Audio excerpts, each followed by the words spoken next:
CPM നടപടിയെടുത്ത മുൻ MLA PK ശശിയെ തല്ലിയും തലോടിയും സംസ്ഥാന സെക്രട്ടറി MV ഗോവിന്ദൻ മാസ്റ്റർ തിരുത്താൻ വേണ്ടിയാണ് നടപടിയെടുത്തതെന്നും പാർട്ടി സെക്രട്ടറി പറയുന്നു. പാലക്കാട് ഒറ്റപ്പാലം മേഖലാ റിപ്പോർട്ടിംഗ് യോഗത്തിലാണ് അദ്ദേഹത്തിന്റെ പരാമർശം. നിഖിൽ പ്രമേഷ് പാലക്കാട് നിന്ന്. Good morning Nikhil Pramesh. നല്ല മഴ പെയ്യുന്നെന്ന് തോന്നുന്നല്ലോ നിഖിൽ. അതെ സ്കേൻ, നല്ല മഴ പെയ്യുന്നുണ്ട് രാവിലെ തന്നെ. ചൂടേറിയ രാഷ്ട്രീയ വാർത്തകൾ പുറത്തു വന്ന ഒരു വാരമാണ് കടന്നു പോകുന്നത്.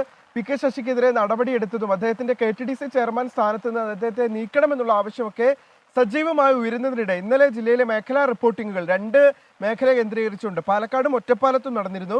ഈ 2 യോഗങ്ങളിലും പ്രധാനമായും 2 വിഷയങ്ങളിൽ അഭിപ്രായങ്ങൾ അറിയിച്ചു. അതായത് ഈ സമ്മേളനങ്ങളൊക്കെ വരാൻ പോകുന്ന ഘട്ടത്തിൽ വെട്ടിനിരത്തൽ പോലെയുള്ള നടപടികളൊന്നും തന്നെ ഉണ്ടാകാൻ പാടില്ല എന്നുള്ള കർശന നിർദ്ദേശം അണികൾക്ക് നൽകുന്നു. അതിൽ പ്രധാനപ്പെട്ടൊരു കാര്യം ഈ PK ശശി അതോടൊപ്പം തന്നെ PV അൻവർ ഈ 2 ആളുകളുമായി ബന്ധപ്പെട്ട് ഈ നേതാക്കളുമായി ബന്ധപ്പെട്ട കാര്യങ്ങളിൽ ഒരു വ്യക്തത പാർട്ടി അംഗങ്ങളോട് സംസ്ഥാന സെക്രട്ടറി വരുത്തുകയുണ്ടായി.